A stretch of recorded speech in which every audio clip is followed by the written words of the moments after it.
right, we're going to continue in our book reading.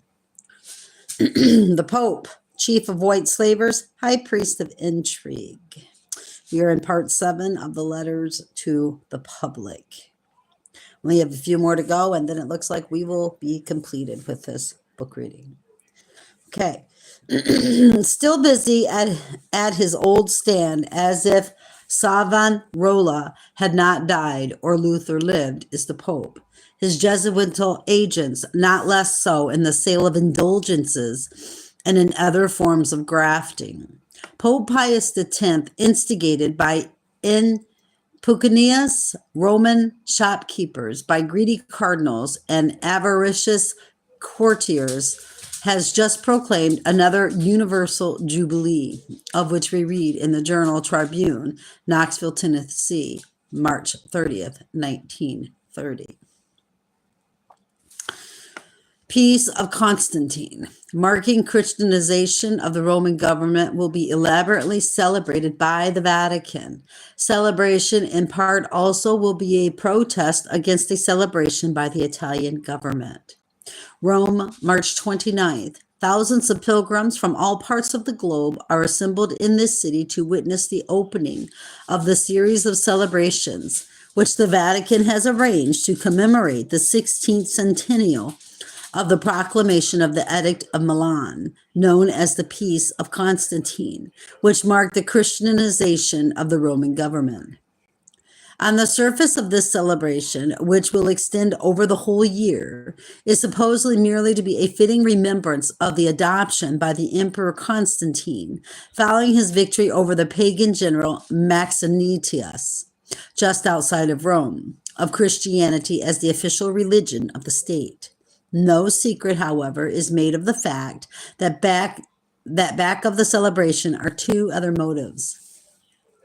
In the first place, this commemoration is intended as a protest of the Vatican against the celebration by Italy 2 years ago of the 50th anniversary of its unification, a celebration which was highly offensive to the Vatican because it commemorated an event by which the Vatican was deprived of its temporal power.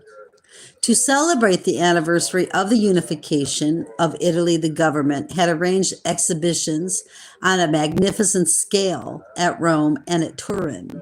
But owing to the outbreak of the war with Turkey, the prevalence of a cholera epidemic, and other unfortunate conditions, the celebration proved a failure, and attracted but few visitors to Italy. One of the motives in arranging the Constantine Year celebration by the Vatican was to prove to the world how much greater is the temporal power of the Vatican than that of the Italian government.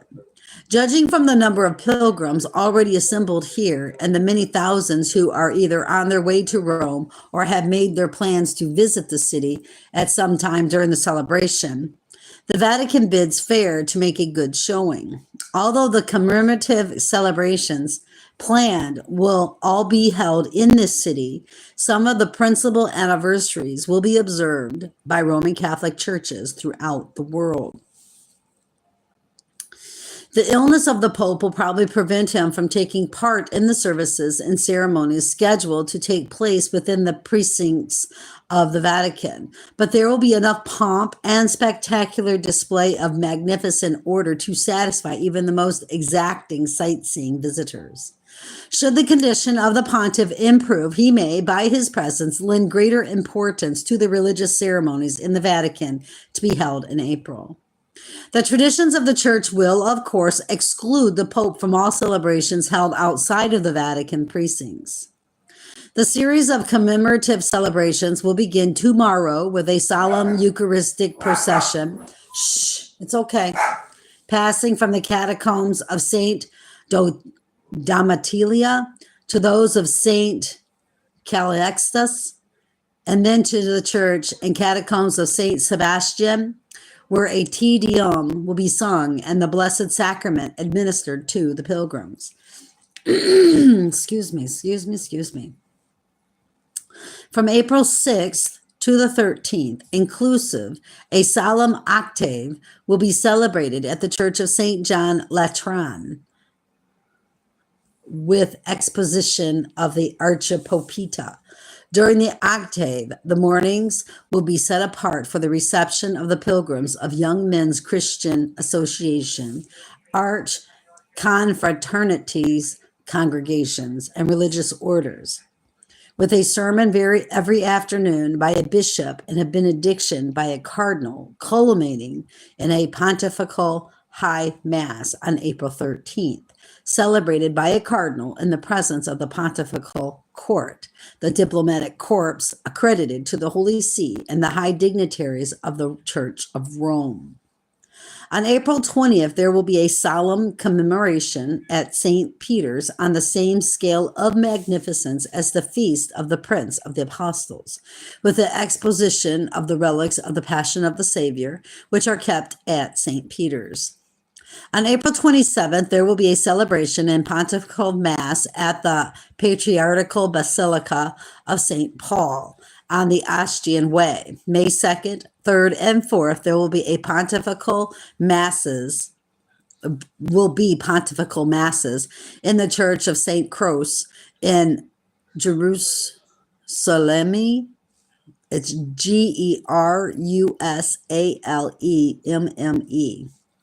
On the night of May 4th, an immense electric cross will be inaugurated at Monte Cavo, 18 miles from Rome. In May, June, August, and December, other commemorative celebrations of an impressive character will be held at the Papal Chapel at St. Peter's, the Church of St. Agnes, the Church of St. Lawrence, the Parish Church of St. Peter's and Marcinillus, the Cathedral of Albanel, and the Church of St. Mary Major, where for 3 days the holy image of the Blessed Virgin, known as the Borgania, will be exposed to the view of the visiting pilgrims. There will also be special services and celebrations at the same church on each of the 3 days, December 6th, 7th, and 8th, which will close the series of the celebrations. Constantine was never a Christian. He was a great imperial statesman who, seeing that the old Roman pagan systems dating from Romulus to Remus, 750 years before Christ, had lost hold of the population, repaganized the new form of religion called Christian and made it the official cult of the Roman Empire. Yeah, this is so true. For which he founded a new capital on the Bosphorus, bearing his own name, Constantinople. He, and not the Pope of Rome, there was no such person or official then known, was the head of the church. He established bishops or overseers there. There were no bishops before Constantine to correspond to civil officers known as exarchs. Both exarchs and bishops were appointed by Constantine alone. No pope or college of cardinals then to distribute fat episcopal sees to Italian and other priests hungry for gold. Constantine called the Council of Nice and appointed the officers who presided there. The papacy, as now known, was unknown utterly to the Council of Nice, an almost exclusively Eastern gathering. The Bishop of Rome had a standing in Constantine's religious system equal to that of the bishops of Constantinople and Alexandria, that and nothing more. Nor would he have been for a moment allowed to assume any higher rank. The papal figment that Constantine deeded temporal control in and over Rome to the bishop of that city has no historic ground whatever to support it. It is one of the many forgeries used, centuries after, to justify papal thefts of territory and papal usurpations of spiritual authority. Jubilees are of enormous monetary value to the papacy and to papal agents. I got to stop there for 1 minute. The reason being is because a lot of people do not know, but this December 2024 is supposedly a Jubilee year beginning. Just to let you know, for the Roman Catholic Church. I learned that. Look it up, seriously. Jubilees are of enormous monetary value to the papacy and to papal agents. The railroads, transaction lines, and maritime transportation agencies all over the world, especially in America, derive enormous profits from Jubilee or other pilgrimages. To Saint Anne de Beaupré, near Quebec, hundreds of thousands of credulous people are every year brought by rail and by boat, yielding enormous profit to transportation companies. Jubilees, therefore, pay big premiums to non-Catholic capitalists who must in turn whack up when the priest passes around the hat for a papal collection. How the scheme works locally, the Catholic Telegraph, March 20th, 1913, explains. Universal Jubilee. The first pilgrimages in connection with the celebration of the Constantinian centenary will arrive in Rome immediately after Easter. The celebrations will begin on Sunday, March 30th, with solemn services in the catacomb of St. Calixtus. Yesterday evening, an apostolic letter written by the Holy Father proclaiming a universal jubilee in memory of the peace granted to the church by the Emperor Constantine was published. In it, he refers to the great benefits that occurred to mankind in consequence of the victory won under the fiery cross, and invites Catholics throughout the whole world to offer up prayer to God, to the Blessed Virgin, and to the apostles and saints, supplicating for the defeat of the nefarious efforts that are being put forth by the enemies of the church to encompass her destruction so far as they can do so. To encourage the faithful to pray for the protection of the church, which is being attacked by so many foes. Pope Pius grants a plenary indulgence in Jubilee form to all who will come here between Sunday, March 30th, and the Feast of the Immaculate Conception, on condition that they visit the churches of St. John Lateran, St. Peter, and St. Mary Major, and there pray for the intentions of the Pope after having previously gone to confession and received Holy Communion and made an offering according to their means. Those who are unable to come to Rome may gain the same indulgence on the condition that they visit 6 times during the period mentioned churches in other countries designated by their bishops.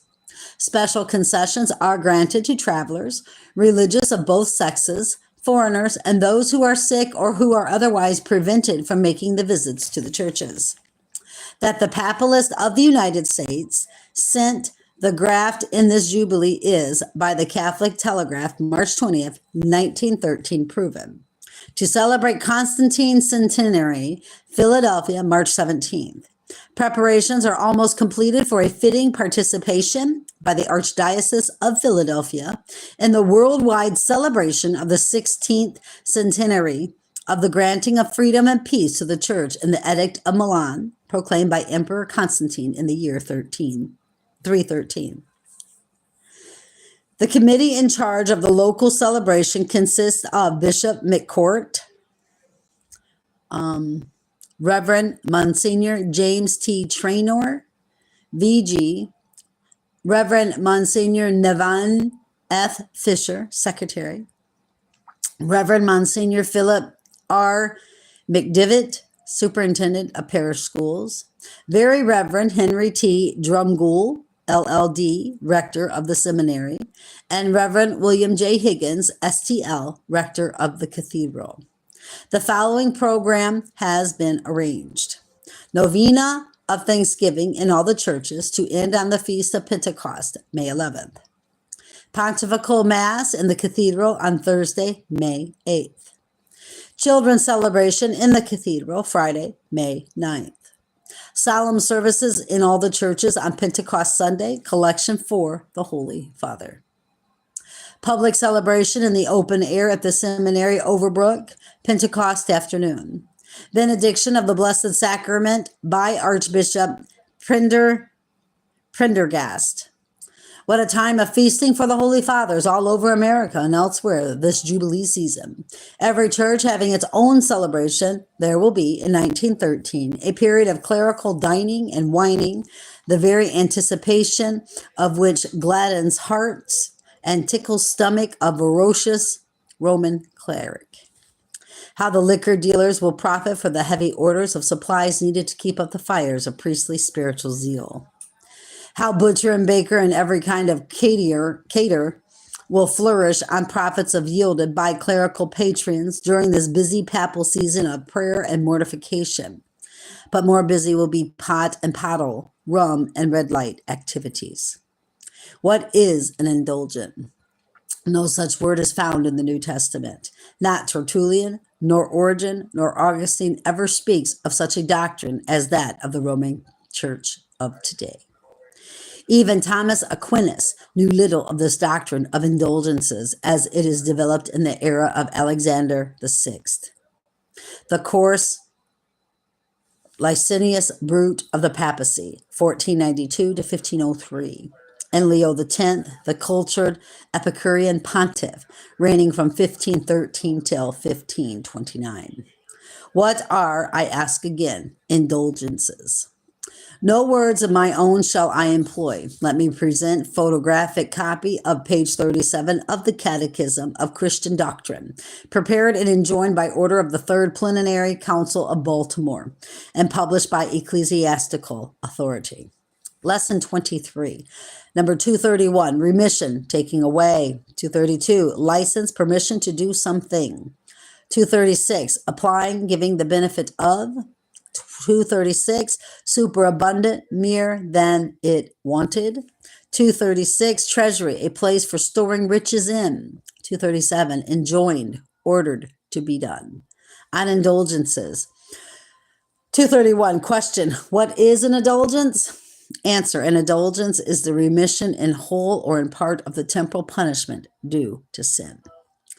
Number 232, question, is an indulgence a pardon of sin or a license to commit sin? Answer, an indulgence is not a pardon of sin, nor a license to commit sin, and one who is in a state of mortal sin cannot gain an indulgence. 233, question, how many kinds of indulgences are there? Answer, there are two kinds of indulgences, plenary and partial. 234, question, what is a plenary indulgence? Answer, a plenary indulgence is the full remission of the temporal punishment due to sin. 235, question, what is a partial indulgence? Answer, a partial indulgence is the remission of a part of the temporal punishment due to sin. Number 236, question, how does the church by means of indulgences remit the temporal punishment due to sin? Answer, the church by means of indulgences remits the temporal punishment due to sin by applying to us the merits of Jesus Christ and the superabundant satisfactions of the Blessed Virgin Mary and of the saints, which merits the satisfactions are its spiritual treasury. 237, question, what must we do to gain an indulgence? Answer, to gain an indulgence, we must, in the state of grace, and perform the works enjoined. Two principal kinds of indulgences are countenanced and approved by Romanism, both costly for the buyer. The first is in liquid form. Witness subjoined photographic copy from the Catholic Telegraph's advertising columns. The Catholic Telegraph is Archbishop Henry Moller's confidential and official organ. The other form of indulgence is perhaps of a less spirituous but not more spiritual character. It is a sale of corner lots in papal kingdom come to all desirous of being faked and bled. Here is part of the papal proclamation published in the selfsame issue of the Catholic Telegraph, April 10th, 1913, in which the liquid indulgences are also announced. No one can gain papal indulgence, liquid or gaseous, without pay, strictly in advance. Pius X claims to be a successor of the Apostle Peter. We have in the New Testament some letters of that goodly old saint, but nothing did he know, according to these letters, of jubilees or indulgences, no grafter, the original Peter. Equally innocent of all indulgence, lore, and learning was the Apostle Paul. Paul was a minister of Jesus Christ, not a barterer in divine graces or peddler of heavenly mercies. God is sole judge of sin and its punishments. God neither promises nor grants indulgences. From Genesis to Revelation, not a word of God's granting any such thing as an indulgence to sin or to sinners. Could God tell the murderer, pay a Carmelite or a Domitian or a Jesuit so much, and I will pardon you the 1 or 2 or 3 or 5 or more years of temporal punishment due your sin? Could God tell adulterer and home destroyer, pay my monster price and all your temporal sufferings are remitted? The very thought of the papacy's thus debasing God's mercies for filthy lucre is truly abominable. God is just and merciful, but his mercies above all his works are given without pay and without price, not through leagues of Sacred Heart or scapulars or beads or otherwise, but because of his acceptance of a contrite heart's sincerity. The religious orders live by their traffic in indulgences. Excuse me. The Jesuits have complete control of the League of the Sacred Heart and the heavenly measures, indulgences, thereto appertaining. The Domitians hold in fee simple the Rosary Society. The scapular confraternity is the prize of the Carmelites, and to the Franciscans has been made over, after a bitter fight with the Capuchins, the privileges of the Stations of the Cross. Were it to happen that the Benedictines, for example, presumed to take a hand in directing the operations and dividing the enormous profits of the League of the Sacred Heart, or that the Jesuits encroached on the dominion of the Rosary priest, which, by the way, they actually attempted, but got a reproof for their audacity, the wheels would hum in Rome. The Rome congregations and the Holy Father himself would be petitioned by the aggrieved monopolists and reminded that Pope so-and-so in script such and such transferred to them exclusive rights over this particular province of the graces of God Almighty. So watchful are they against being overreached by one another that Rome has equivocally extended to all the great orders privileges which originally were conferred upon only one. Thus, if the Jesuits have Ignatius water, the Benedictines enjoy a miraculous medal. Think of Benedict's disciples descending so low. If innumerable indulgences may be gained by visiting a Franciscan church on a special day in the year, equal indulgences may be won by visiting a Benedictine church on another, or a Carmelite church on still another. If the Carmelites promise you a stunning aggregate of indulgences for wearing the scapular, the Domitians assure you of even more marvelous ones by carrying the beads in your pocket. Letters to His Holiness Pope Pius X by a modernist, page 77 and 78. That the followers of Pope Pius X in America are very much in need of indulgences of some kind, official statistics prove. The Roman Catholic population of the United States proper is, according to reliable, not to Romanist, statistics, 1/7 of the whole. Romanists, however, supply America with 42% of her criminal population. The 43rd annual report of the Allegheny Workhouse and Inebriate Asylum of Pennsylvania for 1912 shows Romanism the fountainhead of crime in this country, and that its school system, from the pauper parochial school to aristocratic convent and Jesuitized university, is a failure as begetter and progator of moral health and civic soundness. There were, according to this official report, 3,674 inmates in the institution during the year 1912. These were religiously divided. Roman Catholics, 2,016. Methodist, 529. Baptist, 408.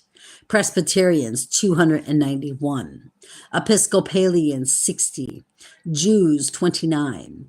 Other denominations, 78. No religion, 83.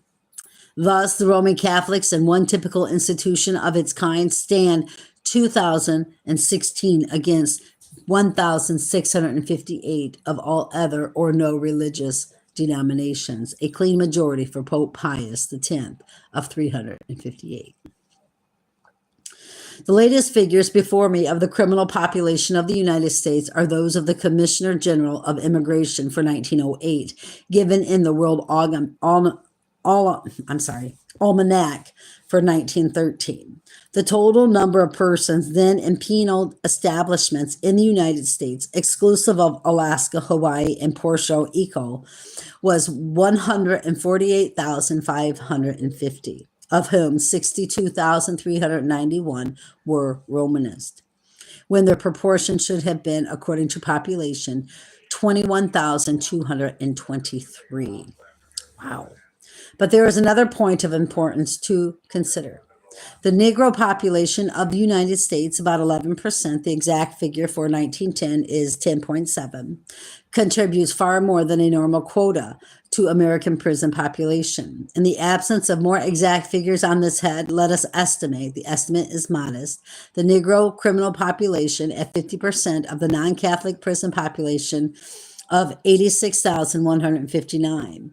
We have thus left a white non-Romanist body of criminals of 43,079 in round numbers, as against a total of 105,471 criminals, inheritors of either the curse of Romanism or that of inferior Ethiopian blood. A distinguished priest once made a statement to a younger clergyman who had asked him at a convent commencement for information as to what became of convent graduates, a statement that seemed at first surprising. The younger clergyman knew well that there were very few, if any, Catholic young men in that section of means adequate to give convent brides the luxurious homes that a convent education inspired these girls to look for. He knew that these convent girls would, after leaving school, disclaim all toil and breadwinning effort, however honorable. What therefore he asked of the older man became of such women. Why, the older man made an answer, they may go, after a time, to the mansions de Joie. That convent graduates fill American houses of ill repute, and thence go in large numbers to prison. American police and criminal statistics most indubtably demonstrate. Wow, that's crazy. For Rome's contribution of 42% of all our criminals and about 60% of our white prisoners, Protestants are extremely generous. Read the following, taken from United Canada, Ottawa, March 8, 1913. Archbishop Ireland received $100,000. The citizens of St. Paul, Minnesota, irrespective of religion or race, last week presented Archbishop Ireland with a $100,000 gift for his new cathedral. The edifice will be finished by the end of 1914. In tendering his thanks in his own house, where the presentation was made, the aged churchman and statesman said in part, I would be hard-hearted indeed if I were not deeply affected by this beautiful testimonial. In accepting it, I want to say that the most pleasing part of it all is that it comes as a voluntary offering prompted by regard for me. I am an old citizen of St. Paul. I came here in 1852, and for more than half a century I have labored among you. My first thought when the cathedral idea was broached was that the new edifice should be worthy of the city of St. Paul. The energy of Romanism, in giving America 42% of all its criminals and about 60% of all its white prison population will inspire Romanist leaders to call on Protestants to interest themselves in the Catholic University extension now proposed, the said university owing its very origin to Protestant money. New structures. For Catholic University at Washington are authorized by trustee. Special dispatch to the Inquirer. Washington, April 2nd. Washington was the temporary home today of the American hierarchy of the Catholic Church. Assembled at the semi-annual meeting of the trustees of the Catholic University were the three American cardinals, Gibbons, Farley, and O'Connell. In addition, there were present at the meeting Archbishops Prendergast of Philadelphia, Mesmer of Milwaukee, Keene of Dubuque, Iowa, and Riordan of San Francisco, and Bishop Matthew Harkins of Providence, Rhode Island. The trustees voted to authorize Monsignor Thomas J. Shahan to prepare plans and carry forward the building of new university structures. The Cincinnati Enquirer, April 3rd, 1913. Impossible to tell how much money Jesuit and other Romanist grafters reap every year from confiding easy Protestants and from superstition worked Catholics. Here is just one of 1,000 annual incidents or annual incidents. Woman builds Jesuit church. The largest gift to the Jesuit fathers of New Orleans was made last week by Miss Kate McDermott in the donation of $100,000 for the erection of a magnificent new church in memory of her brother, Thomas McDermott, who died about a year ago. It will enable the Jesuits to complete the handsome building. I'm sorry, I read that totally wrong. It will enable the Jesuits to complete the handsome group of buildings at present contemplated for the University of New Orleans. The McDermott family came from Ireland and amassed a large fortune handling sugar and molasses. Miss McDermott is the last of the family, none of whom ever married. Excuse me. What Romanism does for any country under its sway is being every day made clearer. The monks in the Philippines stood for 3 centuries for disease and death. Read the following. Such communications as that on anti-vaccination in today's Courier Journal would be amusing if they were not pathetic. It is worse than idle to argue against the efficiency of vaccination in this age. Wherever vaccination has been enforced, the plague of smallpox has been practically abolished. The latest incident of this is in the Philippines, says the medical director. Today, in the 6 provinces which immediately surround Manila, where formerly there had been probably for centuries 6,000 deaths annually from smallpox. There was not a single death from that disease in the year following the completion of the vaccination, nor have there been any deaths since that time among persons who were vaccinated in those provinces. This work is still going on, and the net result is that there are now at least 30,000 fewer deaths annually than was the case before this work was begun. The plea of the anti-vaccinationists that compulsory vaccination is a violation of their personal rights is no plea at all. There is no such thing as a personal right to endanger the lives of others by disease, any more than is a personal right to commit arson or murder. The Courier Journal, Louisville, March 27th, 1913. What the Pope has done for Cuba, a dispatch from Havana to the Menace declares Romanism in Cuba. In Cuba, the Pope has not been hampered by Bibles or by evangelical Christianity. For 300 years, he has been supreme in this beautiful, rich land. He has had a magnificent opportunity to show the world what his religion and church can do for a country. Here's what he did. When the adulterous union between the Cuban state and the Roman Catholic Church was severed, 2/3 of her citizenship could neither read nor write, and half her population had been born out of wedlock. Until evangelical Christianity began to thunder at her doors, the Romanist Church had made no effort to educate the masses. Her priests charged such exorbitant prices for their marriage ceremonies that the poor people could not afford it. As a natural result, a system of concubinage became general.